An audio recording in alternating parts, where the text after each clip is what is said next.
Hello. Okay, you guys, meeting started. It's not here, you haven't let us in yet. Some other guys, and I saw this one with a reasonable, it had an okay star on it. And it had a thick resistance.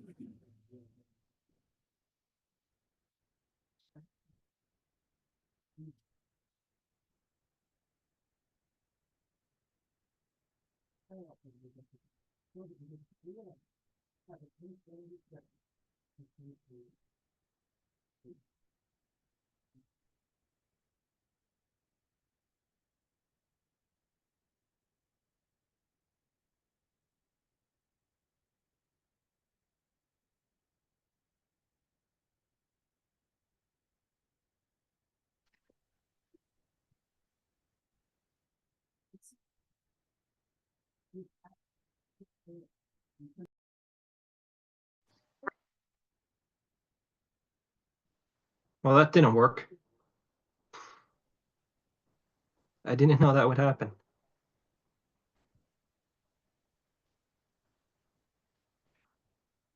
Hello, hello.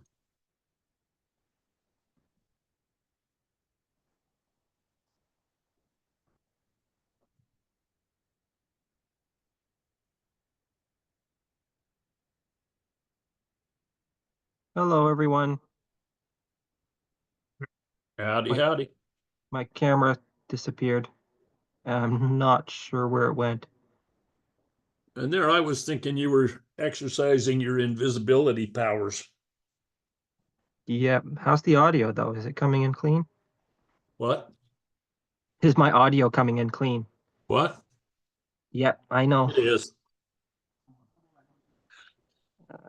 Where did it go? Where did it go? You're here. Audibly. Um, maybe I'll just Google it where it went.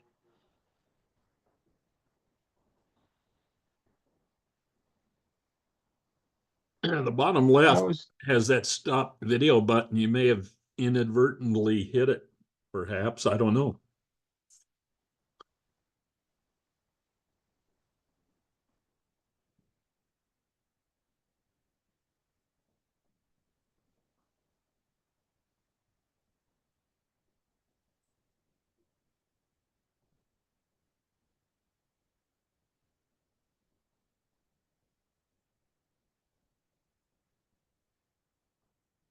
Okay, let's try this one. Start settings.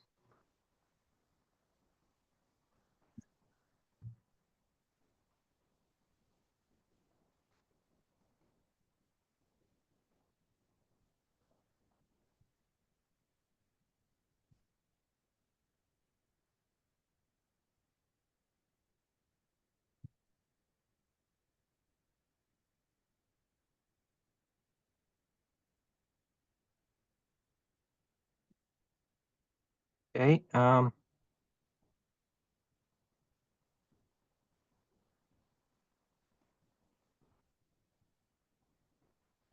well, I tried.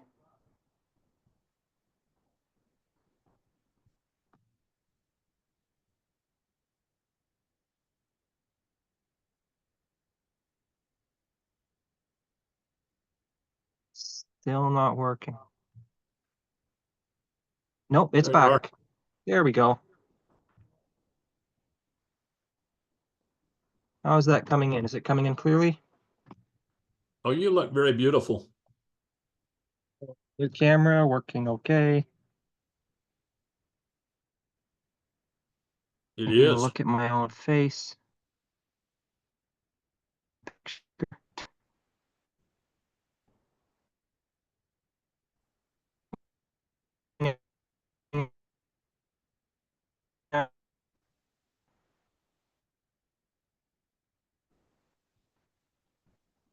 My Speak internet low, connection's John, because unstable. you froze.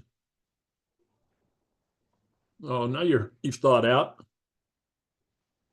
How is the video quality? Any better than it was before? Oh, you still look beautiful to me. Oh, well, thank you, Bill. You're beautiful too. There's Rick. Hey, guys.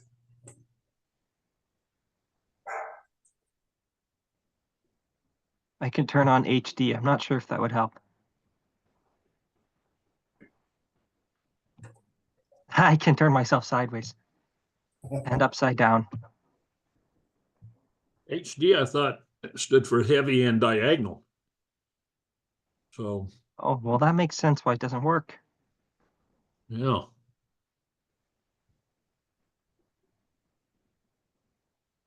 Okay, how do I change? I guess that doesn't work. Never mind. All right, try and admit Pastor John one more time. Oh, yeah. Hello, Pastor John. Hello, Howdy. hello. Oh, your camera's there, but we still can't see you. I'm trying to fix it. Seems like everyone's having trouble with their camera today.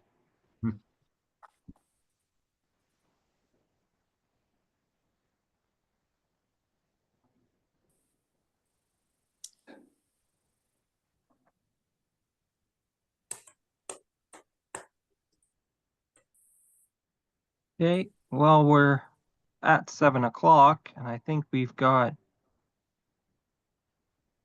almost everyone. Still missing some people.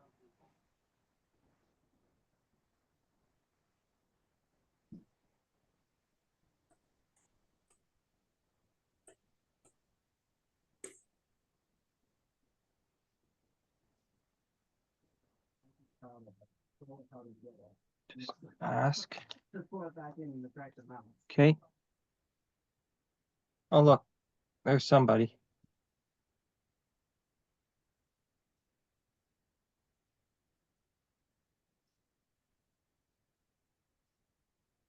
Hey, we got one.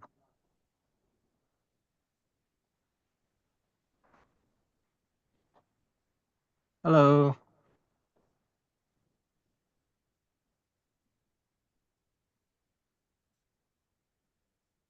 Ah, Are we waiting for anyone else to join us from the Philippines? Well, people are here, but they're all busy. Okay. It's morning time for you. They're running around looking. All right. Hey, Pastor John, we can see you. Hello.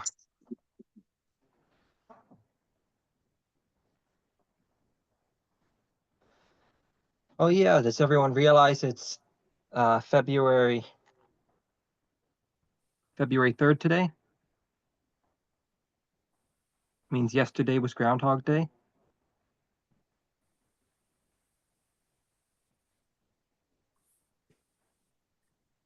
yeah. Did he see a shadow?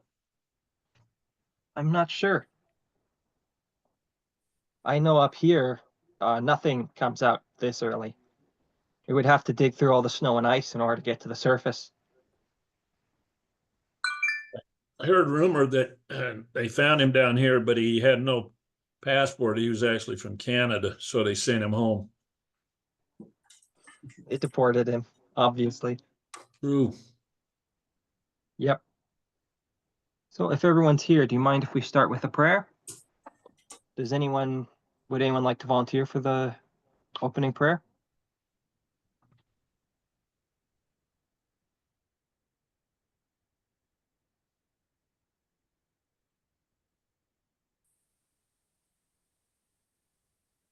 Dear Heavenly Father, thank you that we can have this meeting, and thank you that we can connect to our friends and family around the world. Please open this meeting, and please bless that your angel will be around us. Please bless that everything will go according to thy will. In the name of Yeshua Messiah, amen. Amen. Amen. Thank you very much. All right. So, did everyone do their homework?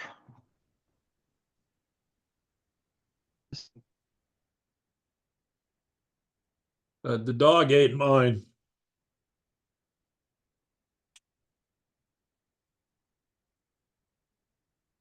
Now let's see score. We have another person joining us here. Just a moment.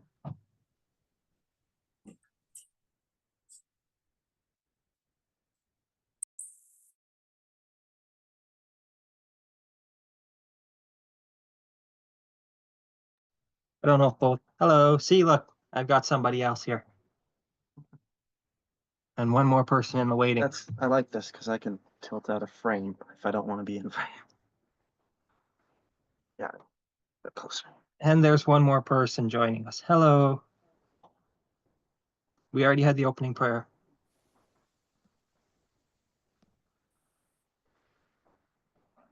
Okay, so nobody did their homework. No? Well, did anyone watch the movie Groundhog's Day? Yes. I've seen it. We've got a couple I people. did. Does anyone Well, here want to? What was the homework? It was to watch the movie Groundhog's Day.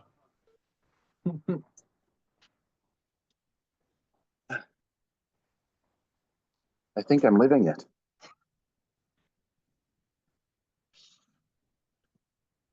Well, does anyone want to give us a synopsis? Well, I guess I should tell some people who may not have known this why we're talking about the movie Groundhog's Day. The movie Groundhog's Day is kind of about somebody who relives the one day of their life again and again. And no matter what happens, whether or not they die or they go to sleep or they stay awake all night or where they try and go, they always wake up the same morning of the same day and live their life again. And they can't run away and they can't hide from it. And so we're going to try and apply this to our lives and the gospel. That being said, does anyone want to give a little bit more of a synopsis of the movie for anyone who might not have seen it?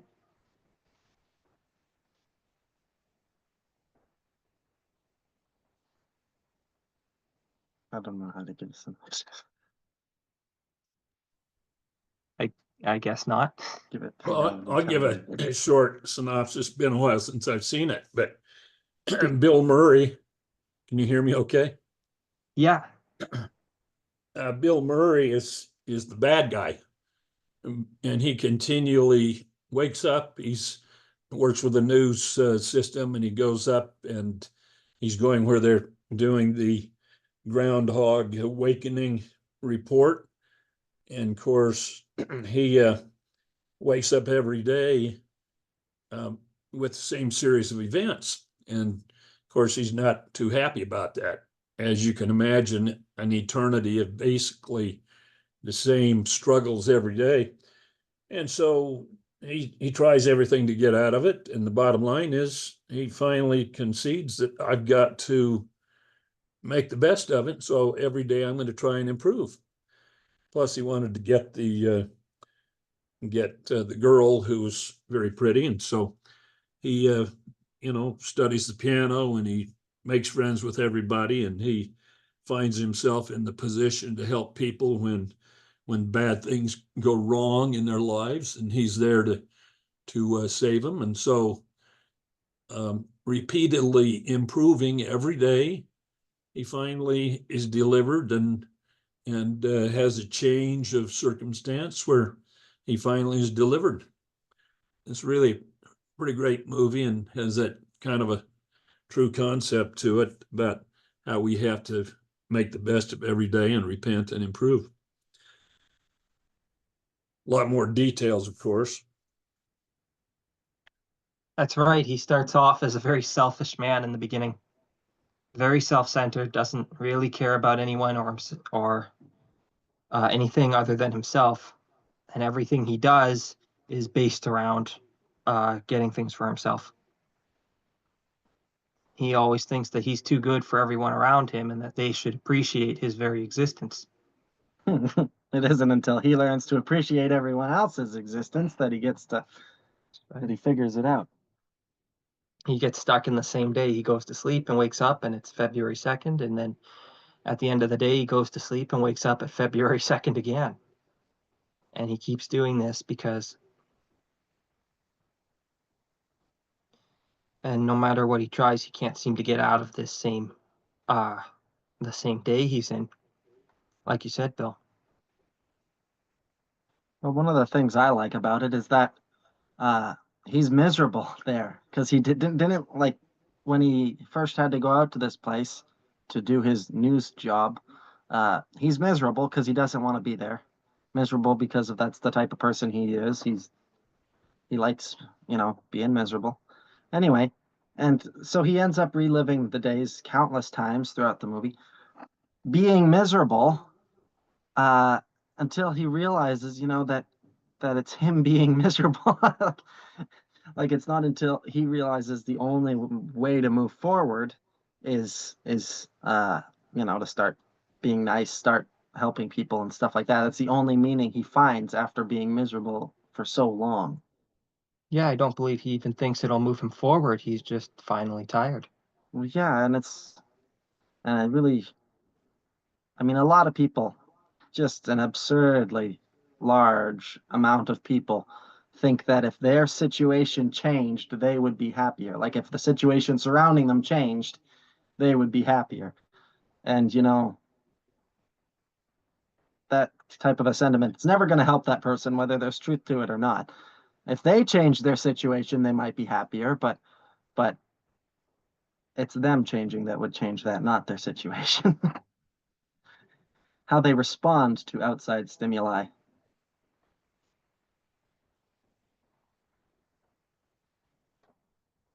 That's right.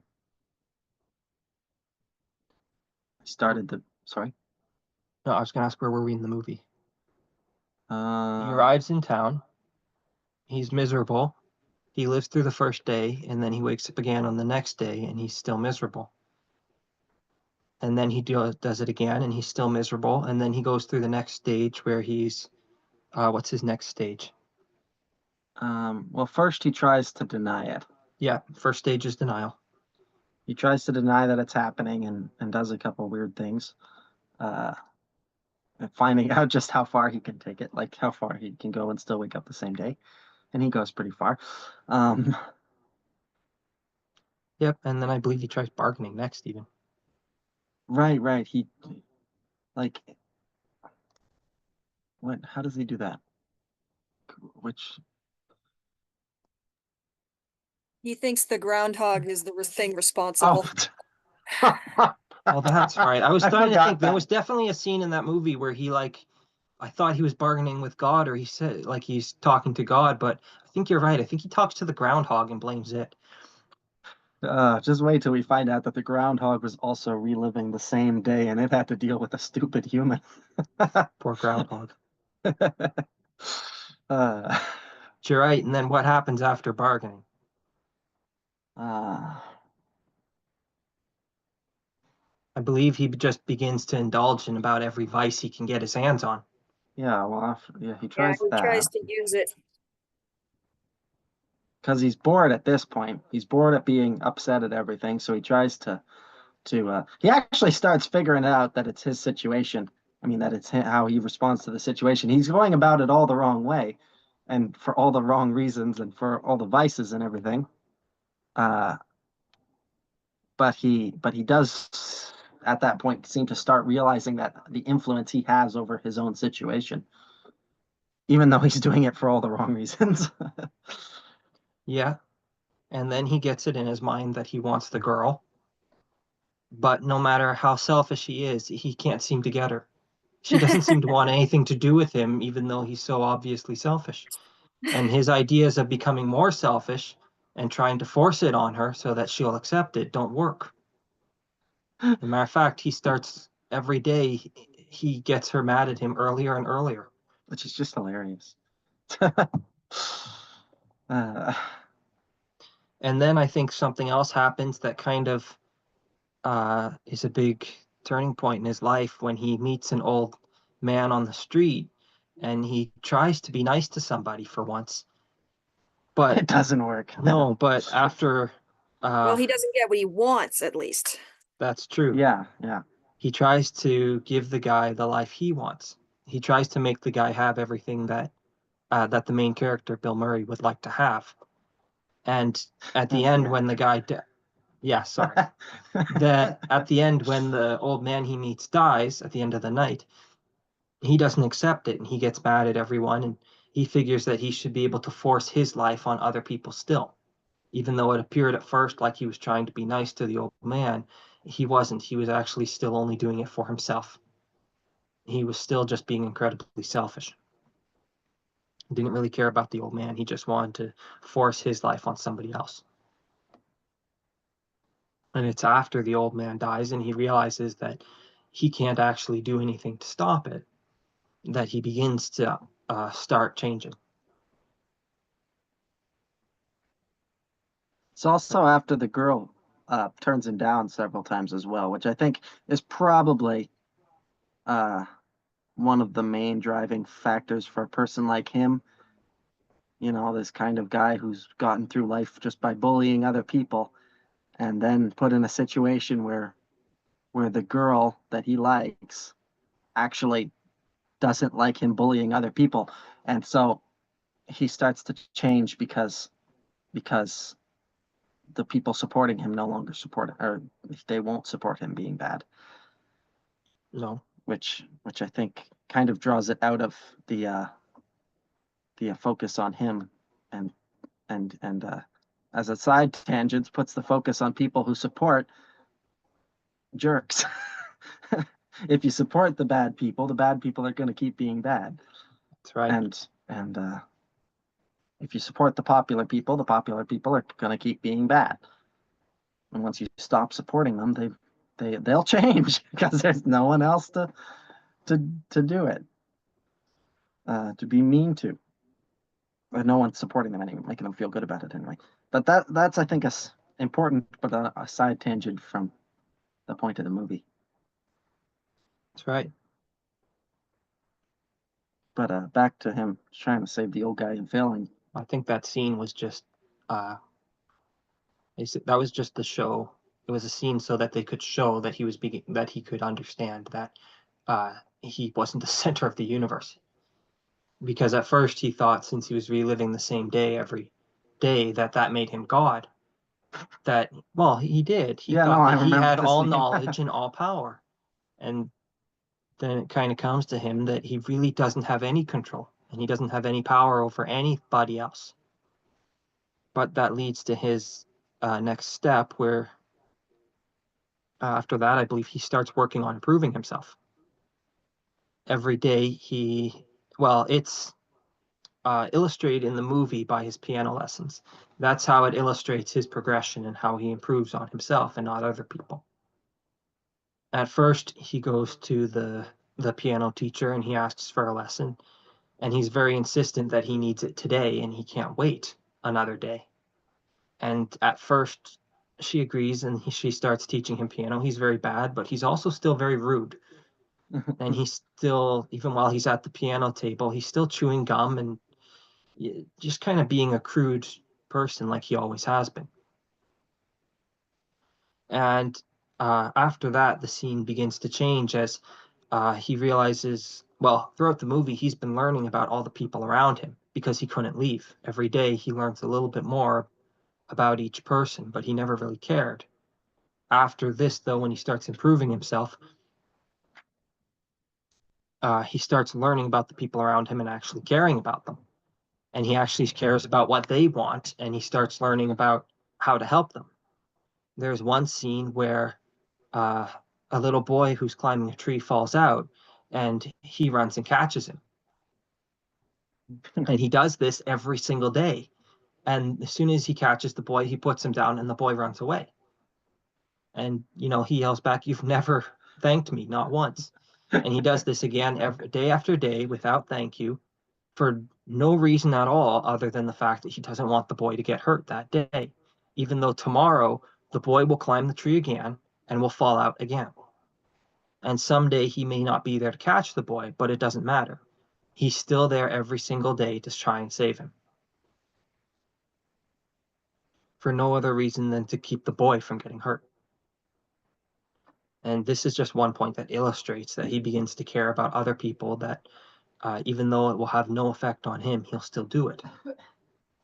And over the course of these the next days, and this goes on for probably several years, that he's stuck in the same day We again just don't and see. again and again, to the point where the people who annoyed him when he first came to town, and people he hated and were very annoying and did things that he thought were wrong, he was now coming up to them so that he could talk to them every day, because he wanted to see how they were doing, even though he knew he was there yesterday, or he was there before. And so even the annoying people that he didn't like, he learned to love them so much that he gave them what they wanted, even though it had nothing to do with what he wanted. And he learned to actually like their happiness instead of his own.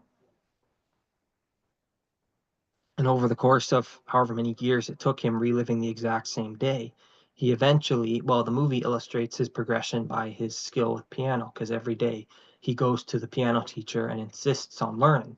Even though every day she tells him she doesn't have time and he needs to come back tomorrow, he still keeps insisting until she'll teach him. And so every day for an hour a day, he practices, and eventually, not only does he learn how to play the piano, but this just illustrates the progression he has in his life of how he becomes a nicer person. He's no longer being rude. He's no longer slouching. He's no longer ignoring his teacher when she talks.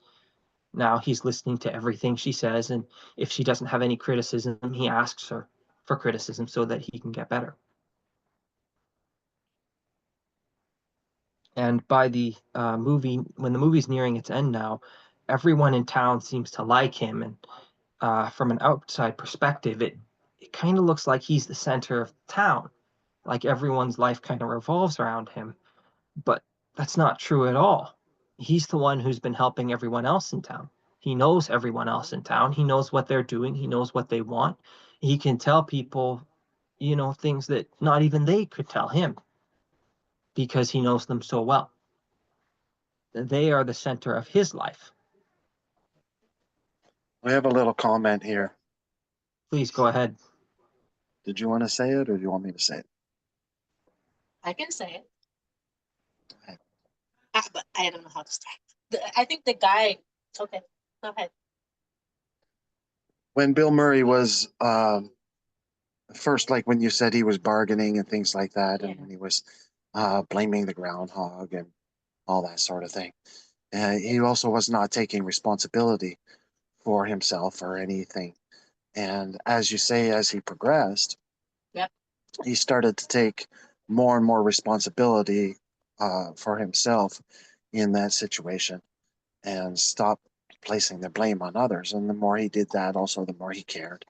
And the more he cared, the more he took responsibility to develop his day into the best day Yes. that he could. And the more responsibility he took was directly tied to his progression as well, because he took the responsibility for learning the piano.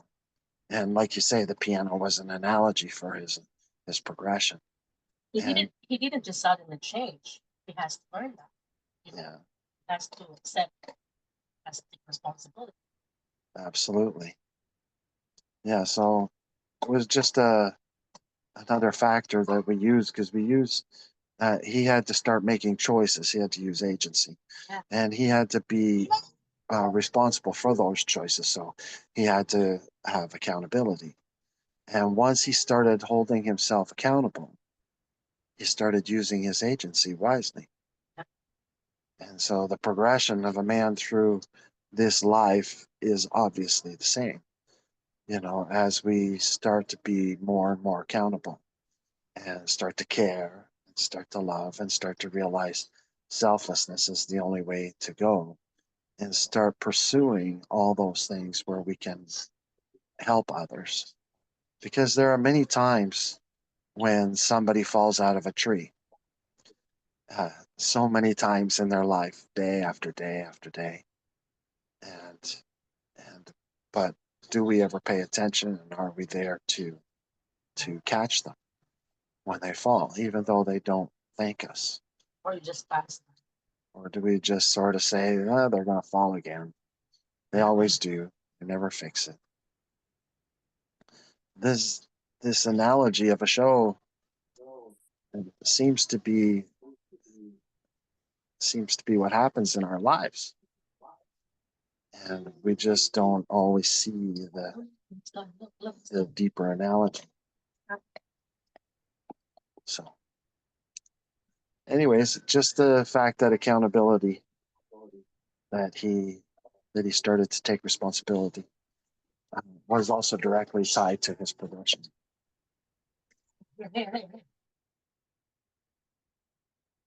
Thank you. And I agree. He does start without taking responsibility for anything. And throughout the movie, well, every day when he wakes up, he's still the same person he was when he went to bed. He doesn't change overnight. It's every day he wakes up, he has to take one more very small step to becoming a better person. And it only works, well, yeah, it So if only we works did the because same thing, if we did the same thing, if we did the same thing like him learning the piano, if we did the same thing, we learned something. Like I like to use the example of patience often. If instead of the piano we learn patience, and every single day we practice patience, would we get better at it? And of course. pretty soon our life would change because of patience.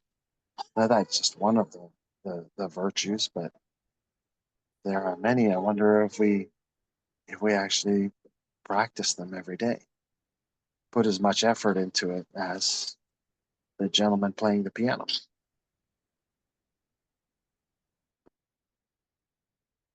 Well, can I add on to that comment? No matter how many days he spent, he never got better at the piano until he was practicing. And no matter how many times he went to sleep and woke up, he was still no better at the piano than when he went to sleep. It wasn't anything except for that 1 hour day during practice that he improves the piano. So it works the same way with us. If we don't practice being patient, then we will not improve. No matter how much we may profess to try and become better, if we're not actively practicing, we're not getting better at something. If anything, we're getting worse every day that we don't practice. Yeah. It's like when people treat the symptom instead of the cause. A lot of people will only try to be patient for as long as they think they can be patient. And they'll only accept that they can be patient for as long as they think they can be patient. That's right. They don't never try to push it any longer. They just, well, people who are at least polite will just, try to keep themselves out of a situation that would provoke their impatientness.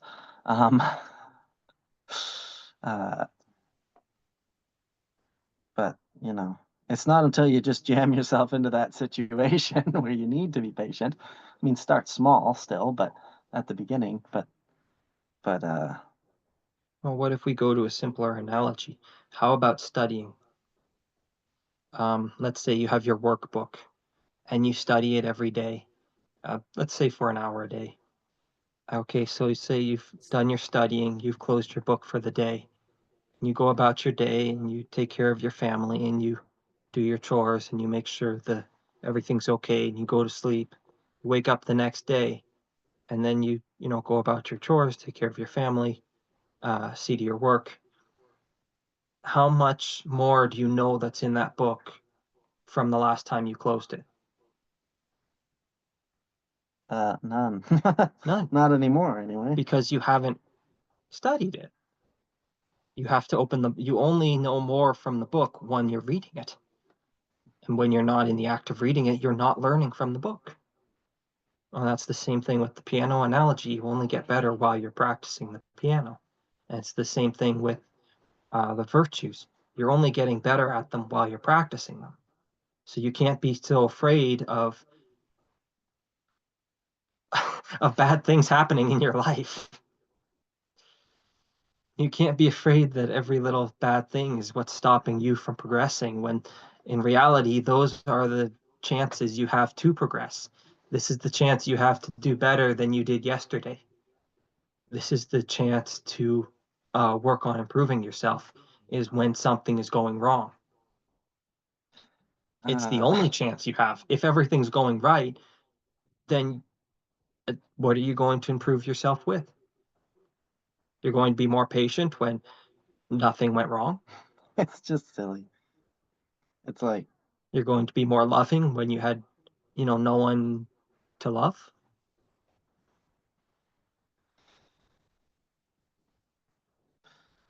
I think of like Ned Flanders. I Maybe will we enjoy need to make a praying movie for your soul. that is not um, hiding these principles and allegory, because I think too many people have a hard time uh, applying the allegory to reality.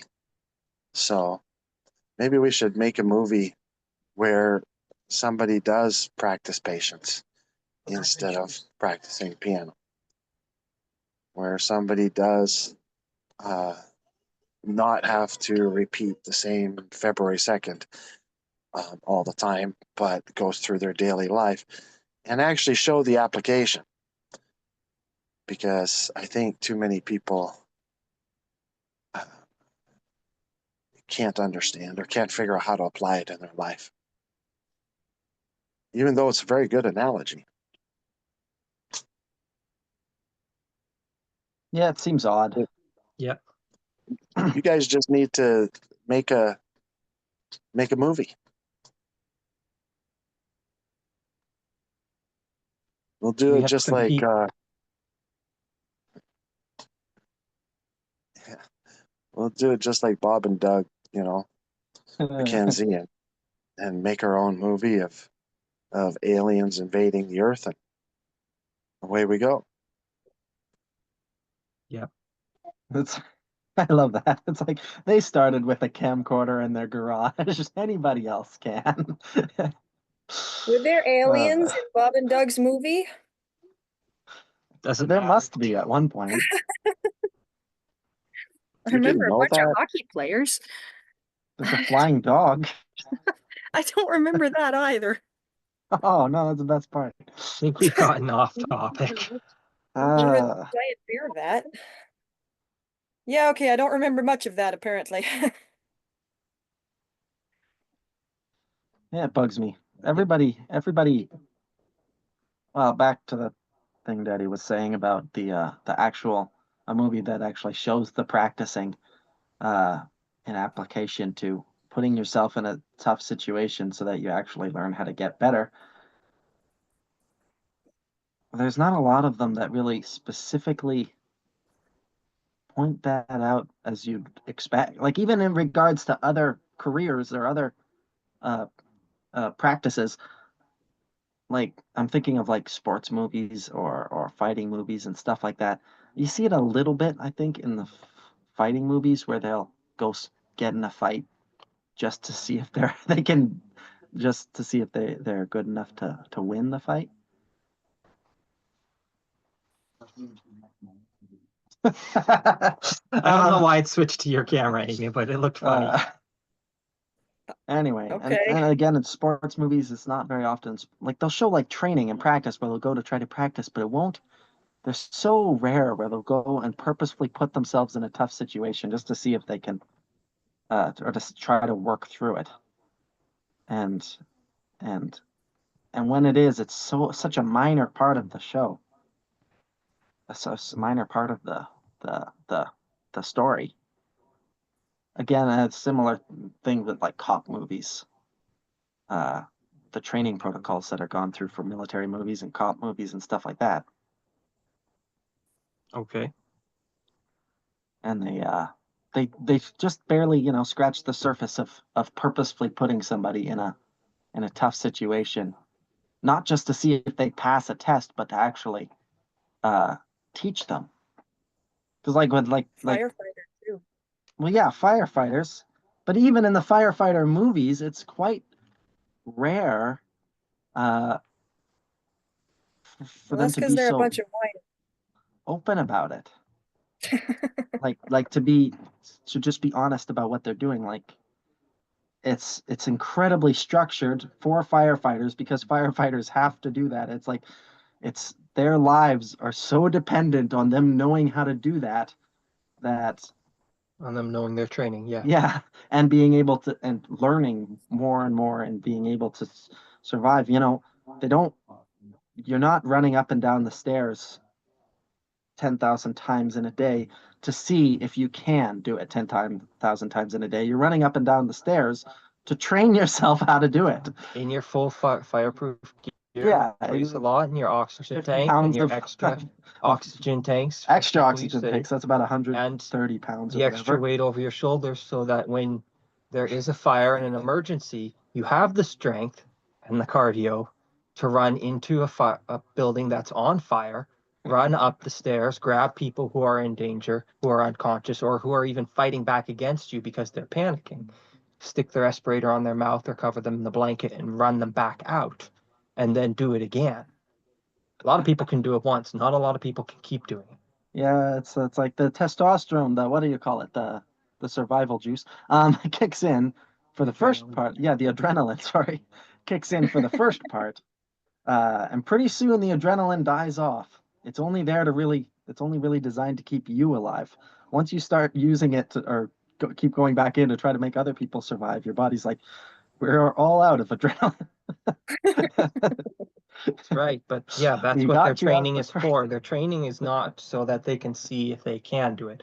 Their training is to make them better at doing it. Yeah. I mean, I've Well, heard isn't some that people why got we are here upon the earth? Isn't that why we are here? We're not here to be tested and to see if tested. we can do it. We're here to train ourselves to be able to do it because we are going to need these skills. We're going to need them after this training. So aren't we here? It's far, far more intelligent to realize that you're here to train yourself to be able to do these things, to be able to have these virtues, to be able to be patient, to be able to be calm, to be able to be temperate, to be able to be compassionate, to be able to have all of these virtues because we are going to need them. I mean, God is not vain. We're not doing this for no reason. We're not doing this as a little test and then we get to go to heaven and party. You know, that's not what we're doing. We're doing this so that we can actually train ourselves to run up and down the stairs 10,000 times, you know? This is why we are actually doing it. So I think it is important to realize that we are actually doing it for a reason. And I mean, if you really think that you're all that patient already, why not, you know, go pick a fight in a biker bar and let's see how patient you are. That seems counterproductive, but at the, at the Yeah, same I time, it's like know, but if they're it's like bragging about it anyways, they now don't you're really training the aren't that bikers to bright be in the first patient. place. It's like go be a We're supposed biker and to- let some people try to pick a fight with you. I have a better idea. Why don't you go be a preacher and let people pick a fight with you? Well, yeah. That seems to be a much. Yeah, and I People love to didn't pick really mean fights. it that way, but yeah. Creatures are so much fun to pick fights with. Actually, That's right. today, You don't have to go to a biker bar. Just go to church. There's always somebody who wants to fight. See how patient you are. So many people at Get a church. job in Customer service. customer service at the grocery store. Then we'll see how patient you are. that's right. uh, You know, one of the things I like about it is every day Bill Murray got a new beginning. You know, we talk about the West, you have a new beginning, a new opportunity. And he finally figured out that a life of selfishness, he wasn't very happy. So he finally had a plan just for him to be happy. Didn't matter, didn't affect anyone else much except for him. And so I think he finally figured out, I'm going to live a life of love, a life of service, and seemed to keep him happy every day. And I think that's, you know, kind of what we have to do too. At some point, it's not about somebody else. It's just how we choose to live. By the I time it think is that's worry, the you do last. need to worry about somebody else. You won't be concerned about yourself anymore. No, but Uh, I think the main, for going back to the movie, I think selfishness was the main motivation for the main character's development there, because every day, no matter what happened, he had to wake up and live with himself. And it did not take him long before he was going insane. It did not take him long before he was going suicidal. And it did not take him long until he was hurting other people, or stealing or lying or cheating or doing just about every single thing he could do. And in very short order, he finally realized he could not live with himself anymore. Every day, no matter what happened, he realized he was stuck there with himself and he could not live with it. And since he could not escape it, his only other option was to change himself into somebody Well, that he could live. isn't that kind of uh, you know, don't if we just reverse the order a little bit, you know, we're here with the opportunity to change ourselves, and our eternal reward is to live with what we've changed ourselves into. Absolutely. Because in the first So we part of the, wouldn't be very happy. no, in the first part of the movie, it only takes him a couple days to realize he can't live with himself. But then he spends years living with himself as he improves himself. Suddenly, it's a lot easier. Even though the very Well, first since day he's not.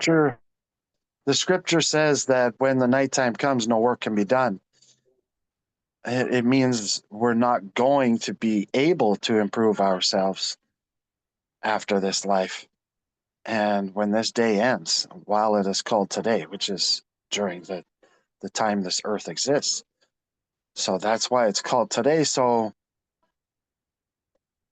if only work can be done in the daytime, and then the nighttime will come. And it says the nighttime, you know, is 12 hours as well. Aren't there 12 hours in a day? Right? So Yes. you see that the night is going to last as long as the day has lasted, and before any new sun will shine. So that's a long time. And if we can't change ourselves during that time, you know, we don't have the ability to change ourselves, then we have to live with ourselves.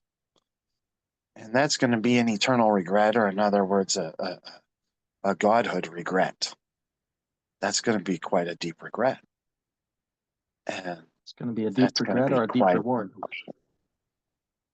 it's going to be quite a situation. So, yeah, he had to live with it. Bill Murray lived with it until he decided to change it.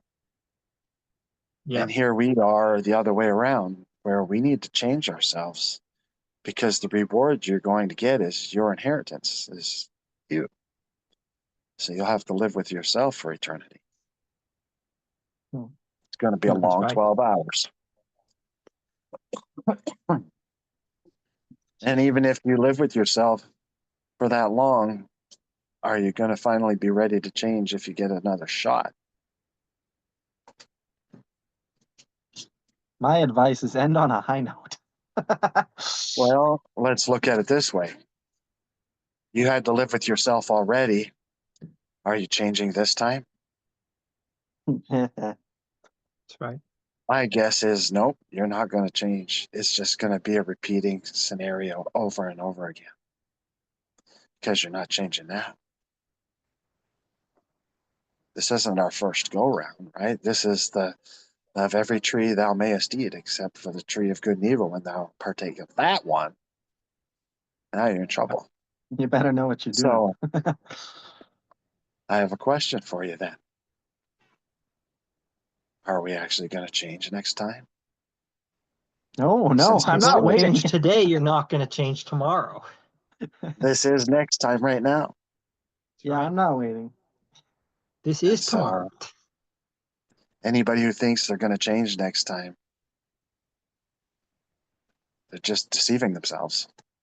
Oh, sorry. The quote from the movie is, "There is no tomorrow. You only have today."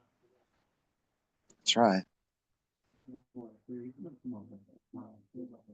That's right. You know, Oh, sorry. That's right. There is no tomorrow. There wasn't one yesterday. There you go. Turns Wasn't out one you today. Nope, there wasn't one today. There Wasn't won't one be. yesterday.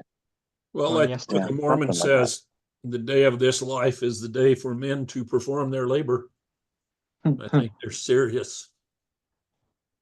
And it also says that, don't you know, the same spirit that possesses you here will possess you there.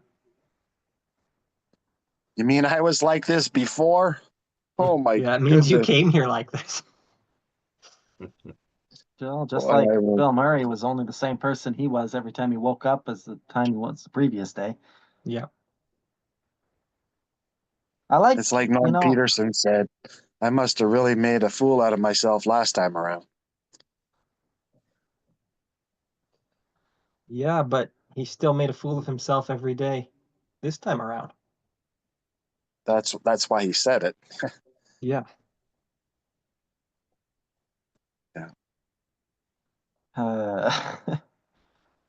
I like Well, since this is the perfect analogy, and we are living through tomorrow right now, we are living through the next time right now, then you can see exactly what you are going to do the next time.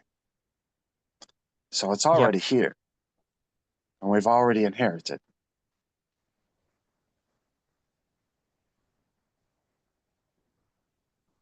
Welcome to your eternity. Yeah. So if you're not happy now, you're not going to be happy tomorrow, because this is tomorrow. It's true.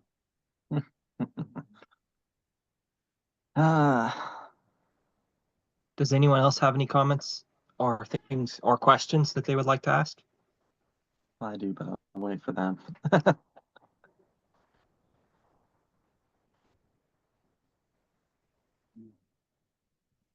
Anything people didn't understand or would like explained? That would help. I've been talking, but I forgot I was muted. I Could you said, repeat that? yeah, I said, today is what tomorrow will be like. I like that line. Oops, sorry. That's a good one. It is. Do you have a haiku for the occasion? Today is tomorrow. I could It make already one, is. yes, if you wanted. Well, I mean, we now know that you won't go on living Well, without you were making saying that one. they were mostly based on a moment in time, so I thought it would be appropriate. Yeah, but it's got to connect to the seasons. But, whoops. But, Is- I'm still is here. My today a light just season? went out. Hold on a second here. Oh, okay. There we are. You can There we just go. turn off your video and we won't know. Yeah, right. Anyway, what was I saying? All right, a moment in time in life. So what's a moment in time in seasons that's like right in the middle? It's got to be summertime in the middle there. Anyway, I'll think of that. Right Thank you. inside that lull after You don't planting all the actually grain have and to. waiting to harvest it.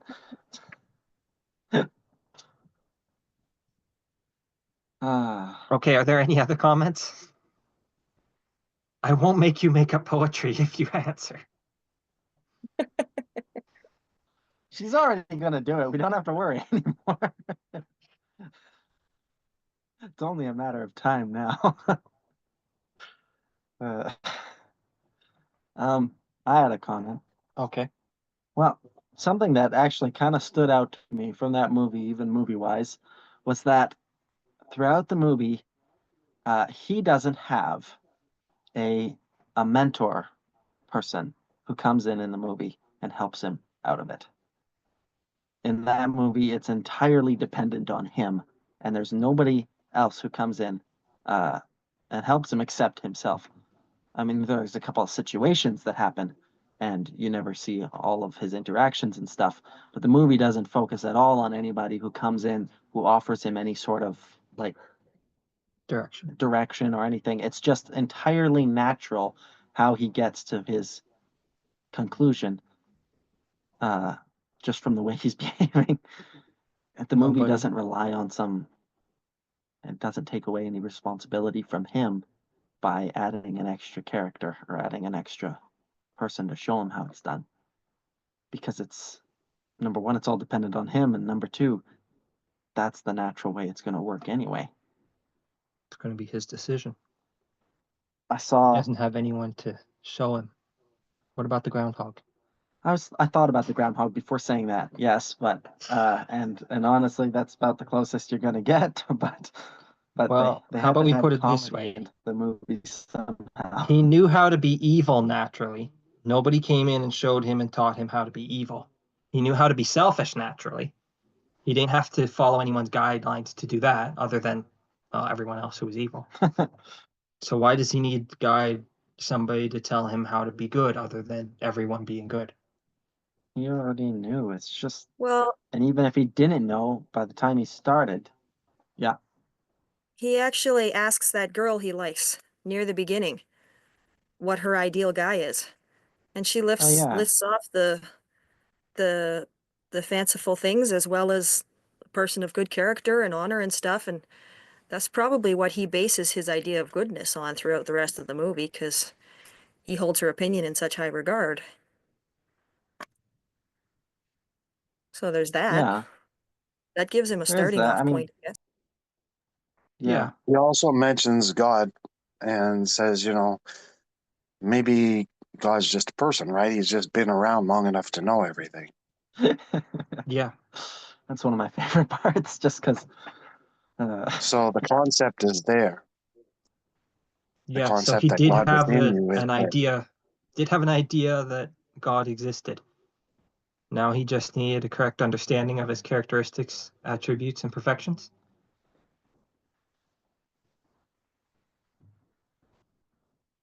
And he needed to know that the course of life he was pursuing was in accordance with his will. Well, we don't know exactly how many years he was repeating the same day, but it was a number of years. Yeah. So he took a while to learn. Which Yeah. is to be expected for someone like him. Well, he'd been practiced being selfish his entire life. So Well, yeah, I mean, how old was he in the movie? Whatever age he was, he'd been practicing for most of that time. We'll discount his childhood because, just out of good faith. Well, I mean, he can take responsibility of his childhood, but he probably had lousy parents too. But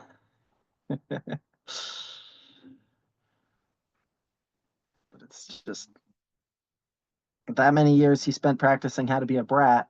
How many years he spent practicing how to be nice is a different story. I mean, it's going to have to be a lot more passion or a lot longer time. okay. What if we move on a little bit into the movie when, let's say, to near the end when he finally wakes up on the next day?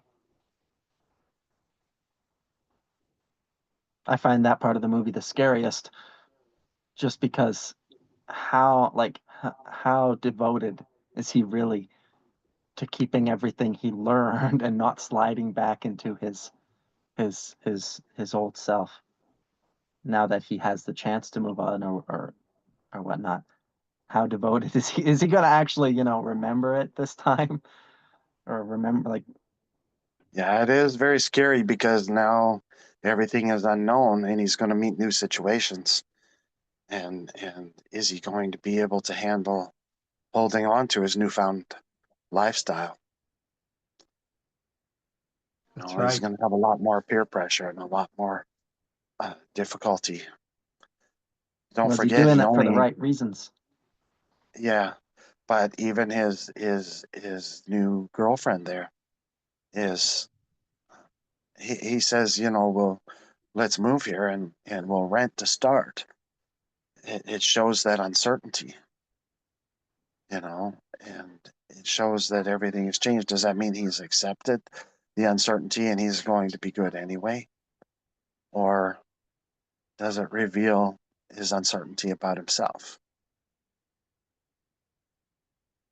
Well, I like the fact that he says he wants to move there, because that's kind of, at least in a way, him choosing uh to set his surroundings, and like him choosing to put to at least give himself the best possible chance of of succeeding. He's going to put an environment that's right for what he wants. He's not going to like go back to the city where he's going to be so highly pressured to misbehave, which I think That is true. That is is true. probably a And good start. when we counseled people to get out of prison and stuff like that, we always tried to set that situation up so they didn't have to go back to the same situation they were in. And so, same with this guy. Is that the same then, therefore, with us? Should we be controlling our environment and changing our environment for the better to give us the best chance of success, to give ourselves the best chance of success?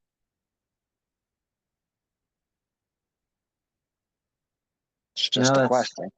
Well, yeah, and uh,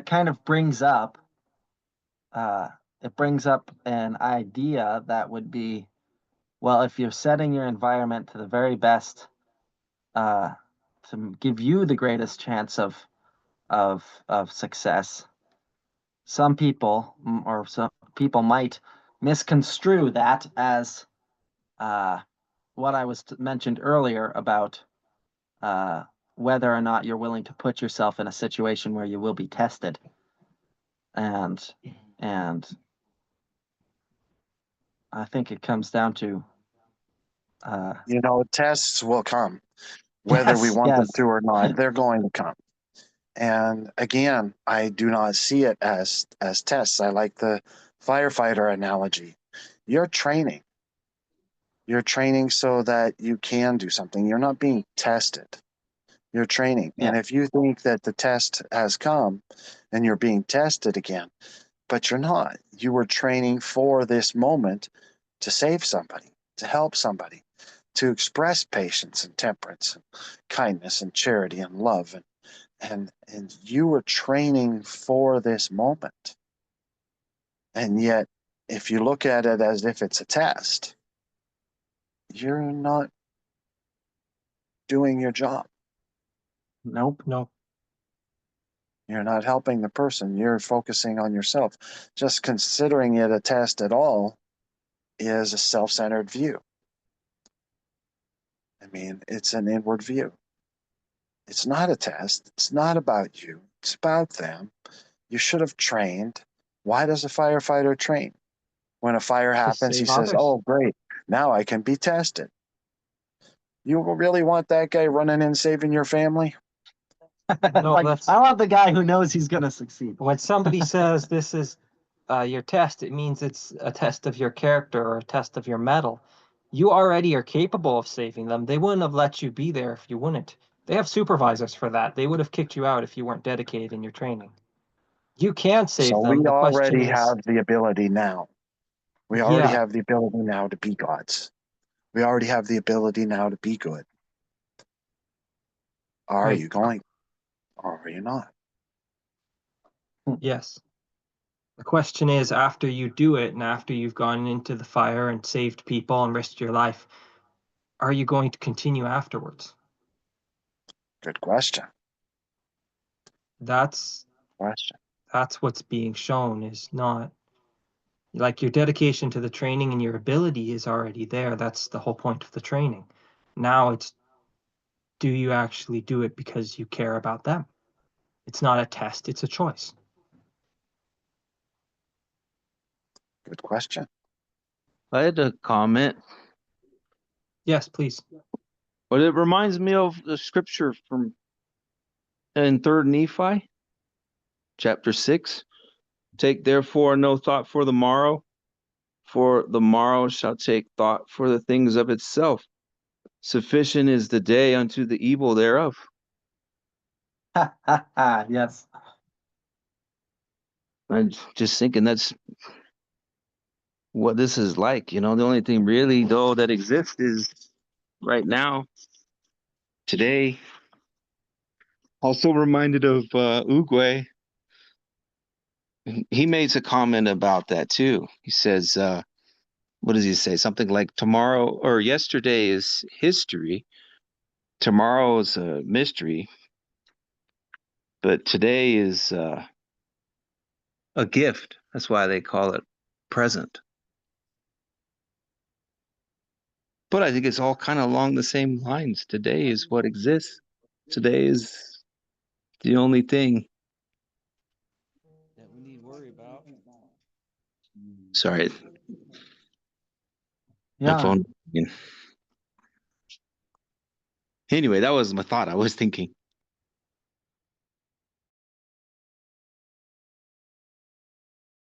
There you go. Go ahead. That's pretty much all of it right there.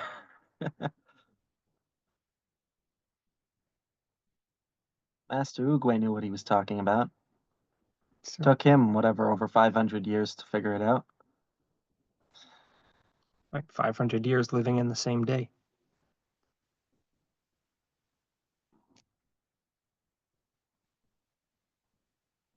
Yeah, I see a lot of people who are stuck in that same day, and they don't even have the Groundhog's Day scenario going on, and they're still stuck in that same thing, that same day and everything, and Well, the this is why it's important for us to keep a journal. It's commanded that we write things down, but I think it's pretty important that we keep a journal, including of the things going wrong. Because if we look back at it at the end of the week and we still have the same things going wrong, there's a problem with us. I mean, if you had a problem with somebody doing something or that you didn't like, and a year from now you look at the journal and you're still have the same problems, then you It's not haven't them, fixed it in it's a you. year. You've had a year to work on your patience, a year to work on your love, a year to work on your dedication to the commandments. And if you still have the same problems, it's pretty telling that you're still in the same day. You haven't actually learned anything.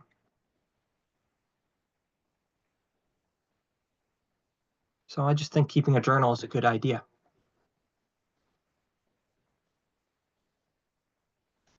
Yeah. Some of us don't have the best memory.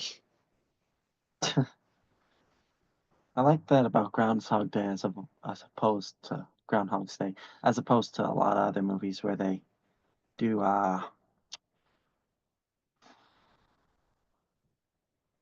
what's that old show, old book, old cartoon? There's no place like home. Click your heels 3 times. Wizard of Oz one. Yeah, that. Every single movie you see, aside from a few of them, follow the Wizard of Oz thing where they go on this grand adventure and realize that, and it was never about where they were from. It was never about the people around them. It was about themselves and what they thought about the people around them. And they go through some grand adventure to try to figure that out and leave all the people at home in the dark. And I like Groundhog's Day because it does the opposite, where it does the opposite. He has to now stay he at home. stays home and he has no choice except to realize it. And because I think all those other stories, aside from just being a basic plot device, they really just I can't think of the word, but they ruin people's expectations they of what ruin life should be people's like. expectations, even though they're attempting, at least to a degree, to tell the correct principle where it is, It's your fault that life isn't working out the way yeah, you and wanted. you have to fix it. But they try to tell it in such a way that's just They so still make it about you being special. Yeah, they still put you in the center, and that's another thing I don't like about Groundhog's Day is because they make him the center of attention, and I mean it's just a minor thing, but that he can treat anybody as badly as he wants, and he's the only person who has negative consequences from it. Of course, that whole movie is just to get him to the point where he's thinking of other people and not about himself quite as much. It's about, it's the point where he's fixing himself instead of worrying about other people. Yeah, And now he's at the point where he can now actually he's start progressing. finally at the point where he can, start training to behave himself. It's like now you can get your white belt.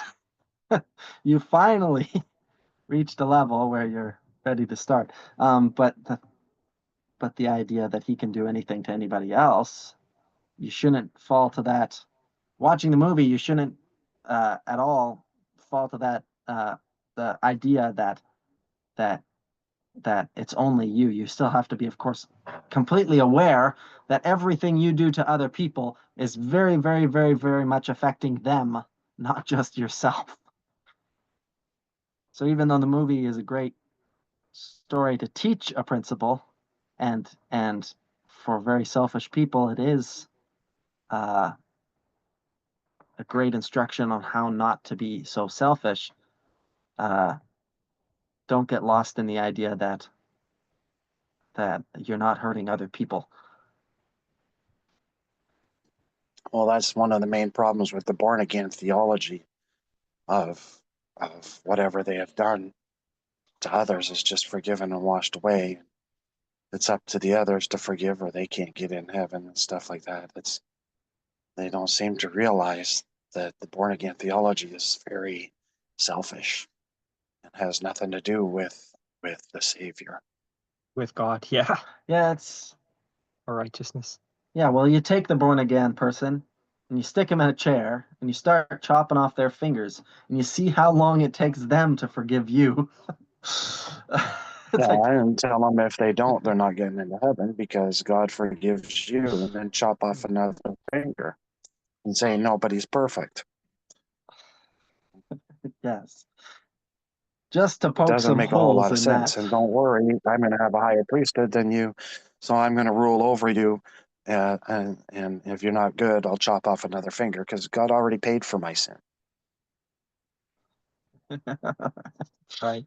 Yes. When you run out of fingers, I'll pick on your children. But it's okay because nobody's perfect and God already paid for my sin. Uh, That suddenly was a people really start big looking at you downside. sideways. Well, that's what they're saying to you. They're saying Exactly. And everything it's, they do to you is okay. That is a big downside to that movie. It really is. It focuses so much on his self-centeredness that the entire movie, when you come out of there, you think, yay, that was inspiring, that was good, that's everything. I'm going to change, I'm going to be better, I'm going to be, it makes a person extremely self-centered when you come out of that movie. You're not thinking, hey, I wonder how my actions affected everybody else. I'm going to make sure everybody else has a great Groundhog Day. You don't come out of there thinking that. You're thinking that you're special, that you just had an epiphany, that you are brilliant. It shows that there is a downside to that movie, even though there is a lot of upside as well, because the movie is presented to people of very low character. And it is presented to very evil people to try and, like you said, get them to the point where they're ready to start training. And that would be good because even at the end of that movie, he wasn't good. no, he wasn't was good. just ready to It was still start. about him. He had gotten to the point So where that's it why was he says we will a want to level. start. Yeah. Well, So in hopefully light it's of enough to help people. Sorry. in light of that comment, it's kind of interesting. I've been looking here, and of course, Harold Ramis was Bill Murray's good buddy, and they had done several comedies together, including Ghostbusters and Harold Ramis was the director. And during the filming, Bill Murray was going through a divorce from his first wife. He was not a happy camper. And him and Harold Ramis disagreed on how to treat the movie. Bill Murray wanted it to be a little more sophisticated thinker movie, and I think Harold Ramis wanted it to be more comedy. After the movie was done, they didn't talk. These good friends never talked for 20 years. And it was not really until Harold Ramis was on his deathbed. So what you say about a little bit of that dark element to it is kind of interesting. You have to kind of think long-term effects and that kind of thing. I think it has some really good lessons there, but one of the things you just said is pretty apparent also.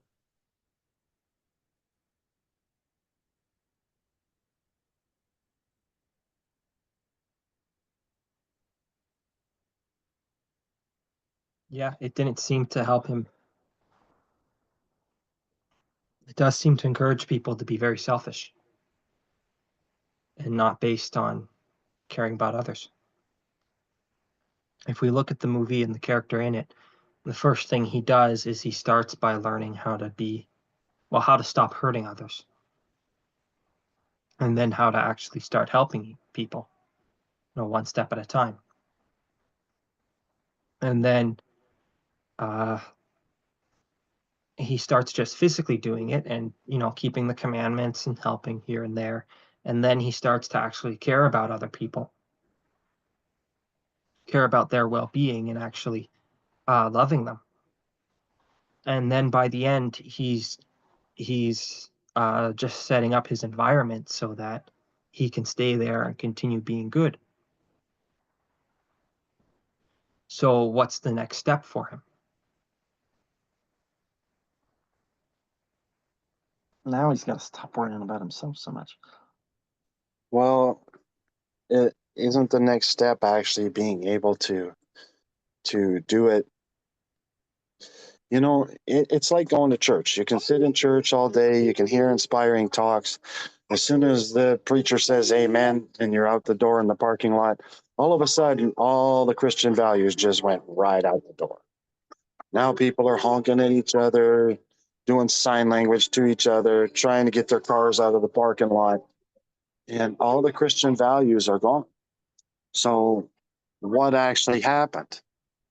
I mean, the thing that Bill just said was that Bill Murray and Harold Ramis didn't talk for 20 years. Obviously, they didn't learn the lesson from the movie.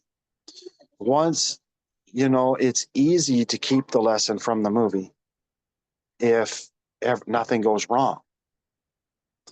But as soon as something goes wrong, can you still keep the lesson? I mean, isn't that the next step? Will rent to start is an interesting line because it shows it's going to be hard. Now you have to actually apply it for real. I think that's a very important line of the movie. Sweet little girl, I'm coming. That's right. Yeah. Now he can no longer just rely on everyone being the same as they were last time. He can't just wait till the next day and then get a second shot at it. Everything he does is going to have an impact on other people. And when they're not happy with him, they might be unhappy with him for many years. And mistakes he makes will definitely affect them and will affect them for many, many years. They may never be able to recover from some things he does. Yeah, well, kind of something that bugs me about that movie that would have made it a less successful movie by every every account. It would have been a less successful movie, but he's so relaxed the next day when it starts the next day. He's so just relaxed about everything and chill and he's excited and everything, but he's not worried. And after working so hard to get where he was and trying and doing and just pushing himself so hard to get to that point, it would have made a lot more sense if in the morning he got up so early as soon as he woke up and ran out the door to go start making sure everything doing all that he could, even though it was the next day. That would have at least showed a change in character. I think anyway. I mean, it would have made the story in the movie and everything in the ending weird, but you know, to actually have him learn the lesson that he's willing to sacrifice spending the morning with his girlfriend and whatnot, and or all the lovey-dovey stuff and wanting to buy a house and things like that and whatnot. Would have sacrificed the end of the movie, but he would have learned something.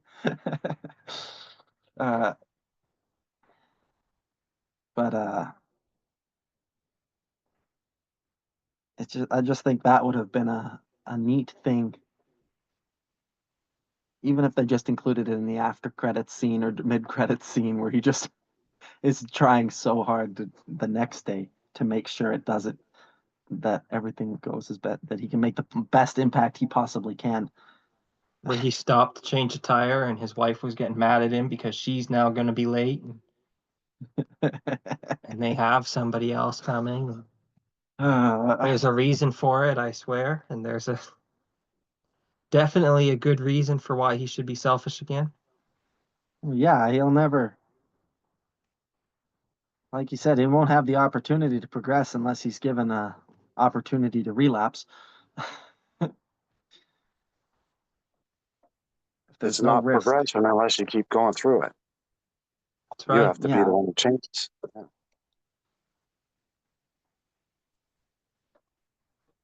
Although I know, what was that? I was going to say, and if it's easy, then you're not getting better. You're doing something wrong if it's easy. I was going to say that's not quite true. It's like, is it easy? Yes. Then fix it. You're doing something. But even at the end of the movie, if they showed some of the other characters, at least having a positive result from things he's doing.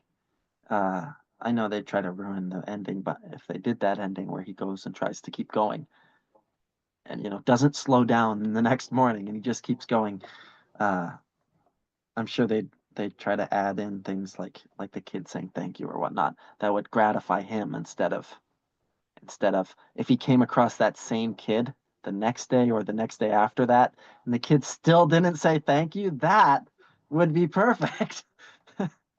That's right. If it could show he was dedicated, even though there really wasn't going to be any benefit to himself. But anyway, I mean, I think that movie's a lot like the Bible. It starts out like the Old Testament, full of just the most terrible sins you could possibly imagine. And then moves very slowly through the Old Testament, all of that. And then the last 5 minutes, we get the New Testament where we're actually taught how to maybe do some nice things. Heard it say of him of old, stop killing each other already.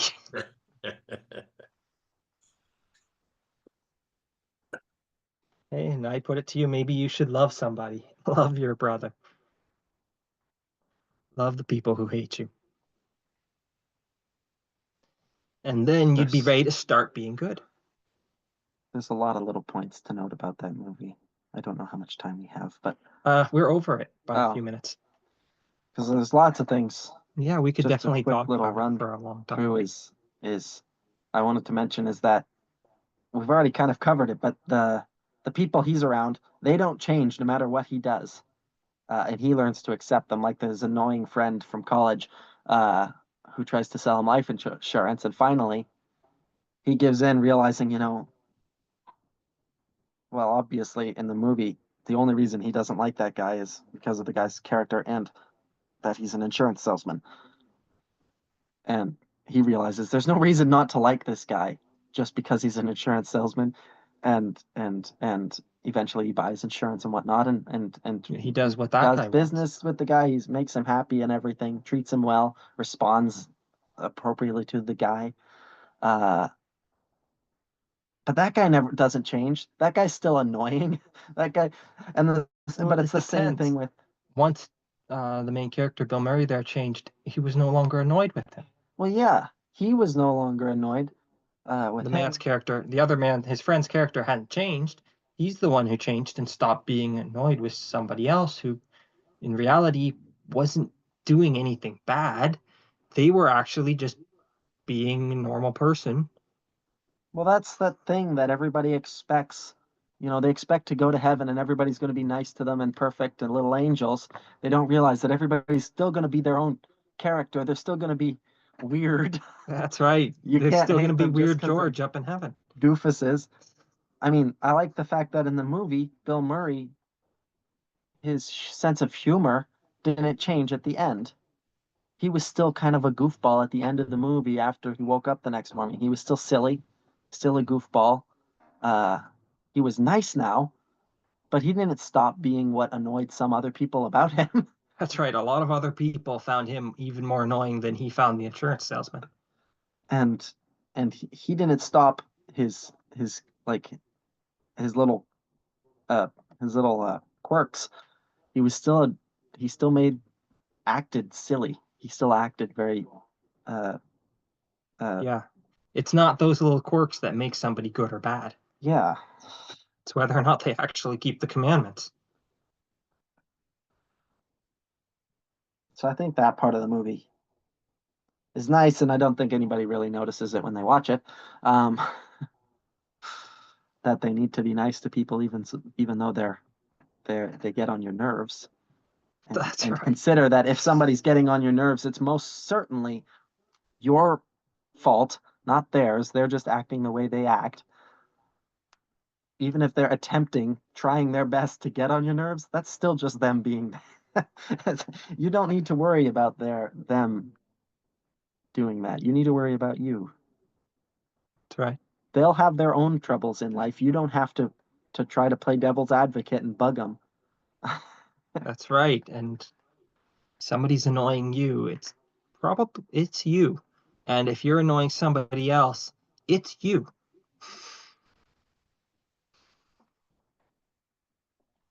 Well, I have a story that happened to me. We're almost we're half on an hour over time. I'm not sure exactly how much time we have left. I don't want to. People might go need to go over to time. bed or wake up. I need to go to bed. Ah, yeah, no, I'm good. Do we have any more comments?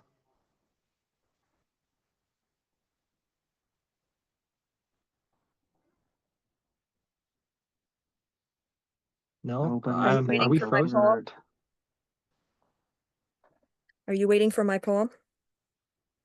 Yes, Amy.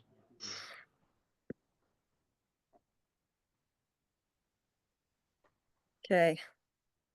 I have a gazillion of them because I couldn't think of one that was right perfectly. All right, 1 second.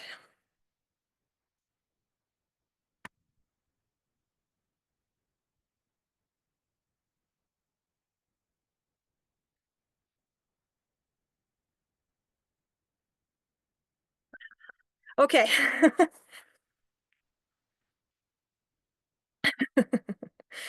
That's funny.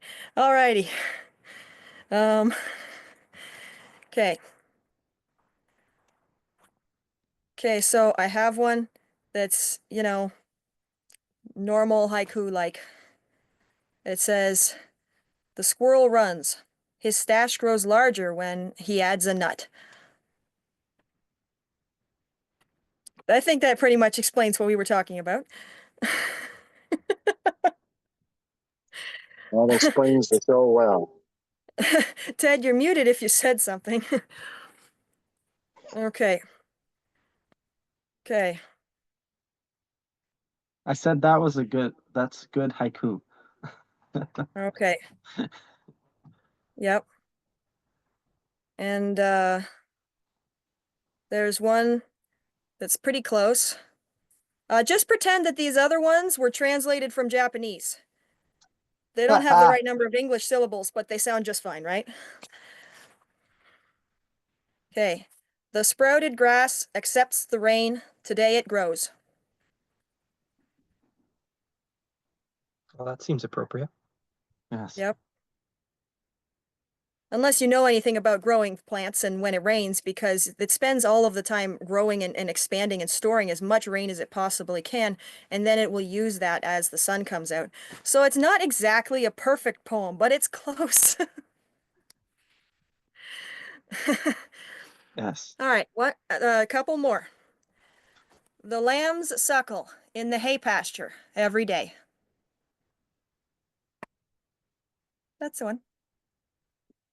You know, the lambs are always suckling. Every day they want to suckle.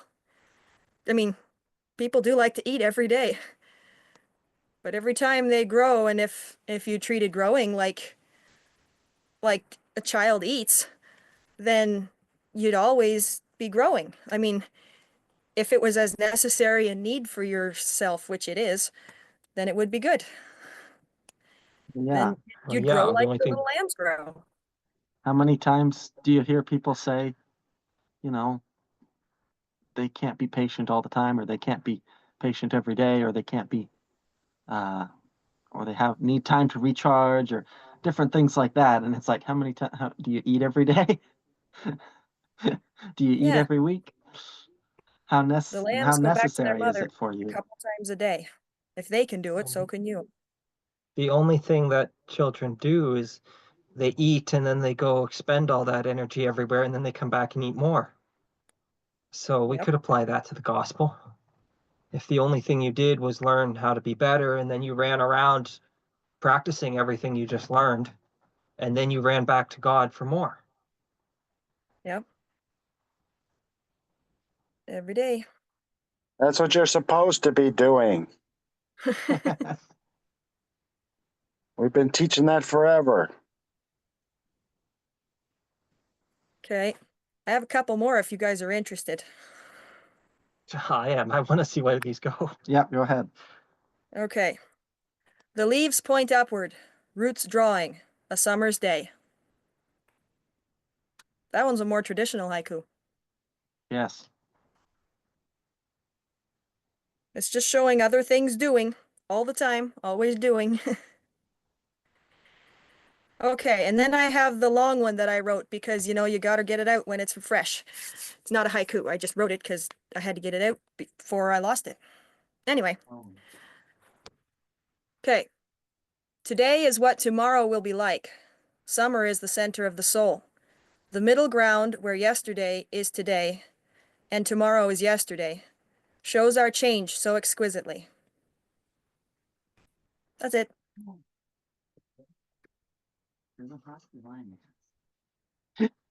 Who said something about rhyming? I like that last one. That one's better.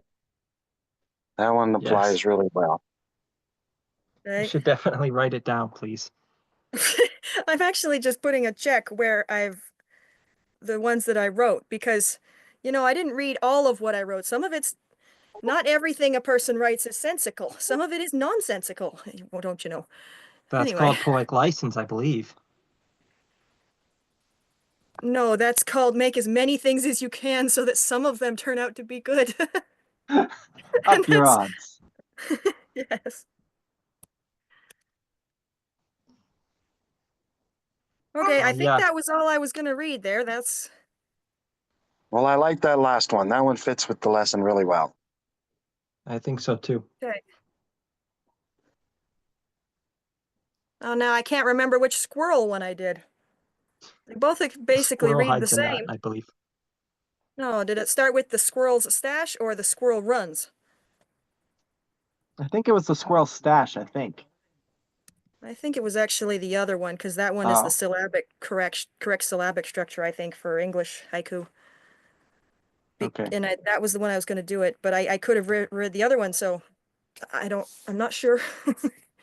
They were so beautiful, you're making Bill cry, but he's just really good at holding it in. Oh, Oh, you nailed that. Very, very moved. did I? Oh, I don't think I read this one. One more? Go ahead. We have gathered hay. Tomorrow is like today. It is the way. There, for whoever said it didn't rhyme. Exactly. Yeah, it was However, funny. I'm gonna change it though to This Is the Way because I watched that show and I'm a geek. So there. Anyway, that's all. All right. Okay, now I'm done. Thank you for listening. That was fun. Yes. Yeah. All right. Y'all go to bed.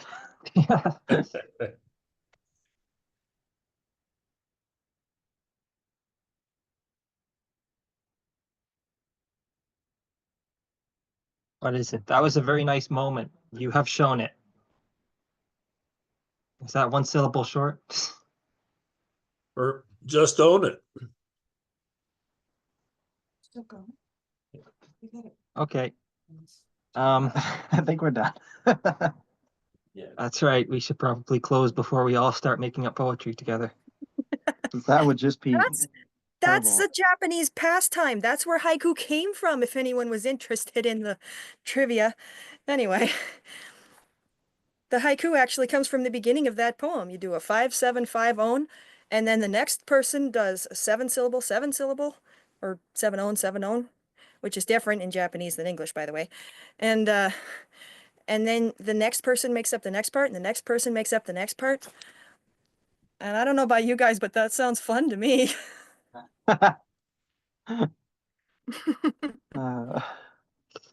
Yeah. Just a bit of trivia there in case you really wanted to know that. Case, on those days where everybody's packed in the minivan driving down the road for hours. It is an excellent time to practice patience. Yes, I believe so. We are all practicing patience. Thank you. Would anyone like to volunteer for the closing prayer?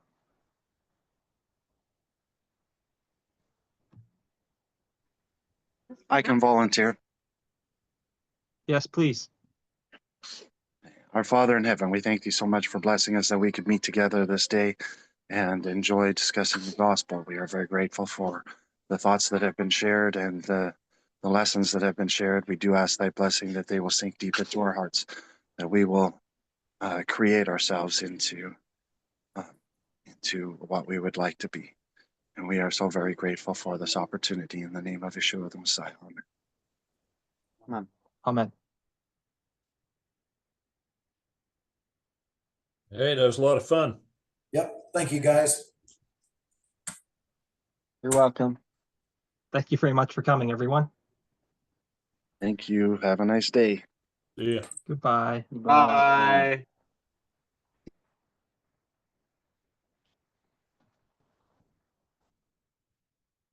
Good day. Have a good day.